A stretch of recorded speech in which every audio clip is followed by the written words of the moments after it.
Allez, c'est parti pour cette nouvelle analyse. Aujourd'hui, on plonge directement dans l'architecture mentale, le fameux jeu intérieur qui permet au cadre de la vente de rafler la mise à tous les coups, ou presque. Ce n'est pas de la magie, c'est une psychologie super spécifique. C'est cet état d'esprit bien particulier qui fait littéralement toute la différence sur le terrain. L'idée ici, c'est de comprendre en profondeur comment ces pointures s'arment psychologiquement face à la complexité de leur métier. Du coup, ça nous amène à une question existentielle. Pourquoi certains enchaînent les succès, comme si c'était naturel, alors que d'autres font du surplace? Eh bien, spoiler, ça n'a rien à voir avec le fait d'avoir du bagou, d'être hyper extraverti. En fait, la victoire, pour l'élite, elle se joue d'abord dans la tête, bien avant de prononcer le tout premier mot devant un prospect. Ce qui pèse dans la balance, ce n'est pas l'action visible, c'est l'intention invisible. C'est le socle de tout. Alors, pour décoder tout ça, on va suivre 5 étapes clés. D'abord, le paradoxe des pros, ensuite l'expertise et la posture, puis le fameux détachement face au résultat, la vente d'égal à égal, et on terminera avec le cycle de l'excellence. C'est une vraie feuille de route pour hacker la mentalité de la haute performance. On attaque tout de suite avec notre premier point, le paradoxe des pros, ou comment gagner dans sa tête. Ce qu'il faut capter ici, c'est que la vente d'élite, c'est une architecture mentale 100% intentionnelle. En gros, les meilleurs se donnent eux-mêmes la permission de viser la première place. Et c'est fou d'observer à quel point beaucoup de professionnels n'osent tout simplement pas se voir comme les potentiels numéro 1. Ils attendent, je ne sais pas, une sorte de validation externe. Comme si le marché ou un manager devait leur donner un diplôme officiel de réussite. Les pros, eux, n'attendent rien. Ils se donnent cette autorisation tout seuls. Parce qu'ils savent pertinemment que le succès, ça ne tombe pas du ciel, ça se provoque. Ce qui nous fait une transition parfaite vers notre deuxième pilier, l'expertise et la posture. Comment se positionne en tant qu'expert? Regardons cette matrice à 4 quadrants. Elle est géniale pour comprendre ça. Elle croise le niveau d'expertise avec la tendance à beaucoup ou peu s'exprimer. En bas à droite, on a le classique baradineur. Beaucoup de mots, zéro fond.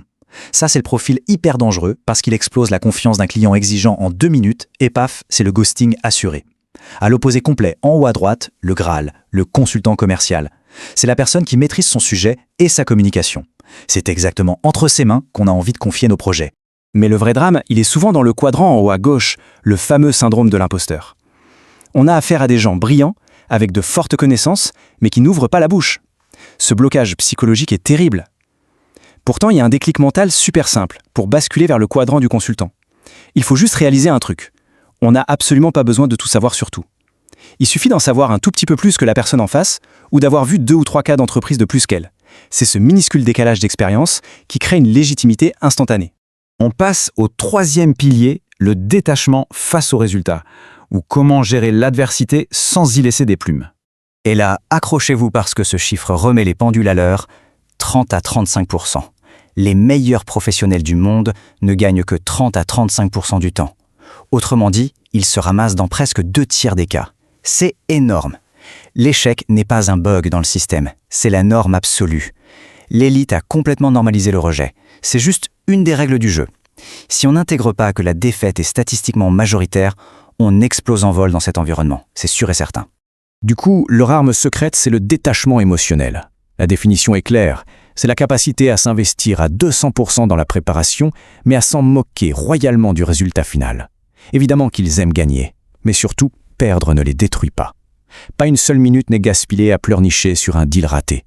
À la place, ils gardent un enthousiasme limite insolent pour la prochaine opportunité. C'est toute la différence avec ceux qui détestent tellement perdre qu'ils finissent par jouer petit sur la défensive. Pour visualiser ça simplement, on oppose l'input et l'output.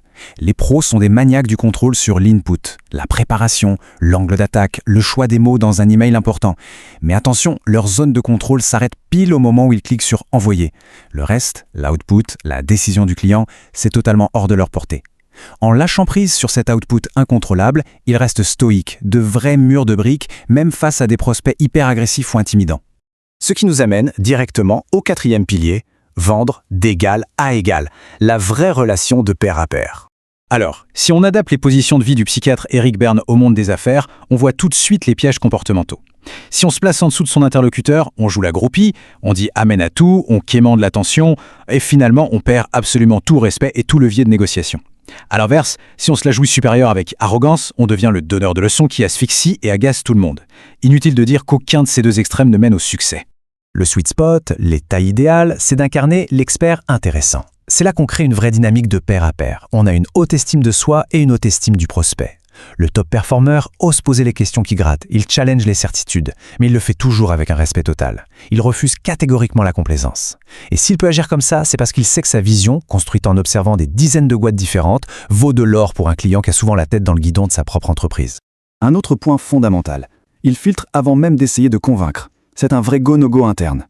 Le professionnel moyen pense que son produit doit absolument sauver la planète entière, ce qui le pousse à insister lourdement. L'élite, à l'inverse, va d'abord transpirer pour se convaincre elle-même qu'elle peut vraiment aider ce prospect spécifique avant de tenter de lui vendre quoi que ce soit. Et vous savez quoi? Cette approche prudente et sérieuse, ça intrigue le client. Il baisse sa garde et la confiance s'installe presque par magie. Et enfin, en cinquième et dernier pilier, le cycle de l'excellence, ou la quête d'une évolution continue. Parce que oui, qu'est-ce qui maintient ces cadors au sommet absolu, année après année? C'est leur parcours à travers les 4 stades de la compétence. On commence tous par l'incompétence inconsciente, on ne sait même pas qu'on ne sait pas. Puis vient la prise de conscience du manque. Ensuite, la compétence consciente. On réussit mais il faut réfléchir à chaque mouvement. Et finalement, la compétence inconsciente, le stade où tout devient fluide et naturel. Les meilleurs naviguent en boucle à travers ces étapes. Ils lisent, ils demandent des feedbacks, ils dissèquent leurs propres interventions pour peaufiner leur art en permanence. Mais attention, le danger silencieux se cache justement dans ce fameux 4e stade, la compétence inconsciente. L'expertise crée des automatismes et les automatismes mènent direct à la paresse intellectuelle. Les professionnels de haut vol reconnaissent ce piège et le fuient comme la peste. Pour le briser, ils se forcent volontairement à retourner dans la zone d'inconfort. Ils vont chercher un nouveau niveau de complexité, redémarrant ainsi un tout nouveau cycle d'apprentissage. S'endormir sur leurs acquis? Pas question. Pour clore cette analyse du jeu intérieur, je vous laisse avec cette citation qui résume parfaitement tout ce qu'on vient de voir. La stagnation n'existe pas. On avance ou on recule. Penser qu'on peut juste faire du surplace, c'est une illusion totale. C'est exactement comme un muscle. Si on arrête de l'entraîner, la régression commence. Alors la vraie question à se poser maintenant, face à tous ces concepts, ce n'est pas juste de savoir si on les a compris. C'est allez-vous faire le choix actif de relancer votre propre cycle pour avancer, ou allez-vous vous laisser glisser passivement vers le recul? À méditer.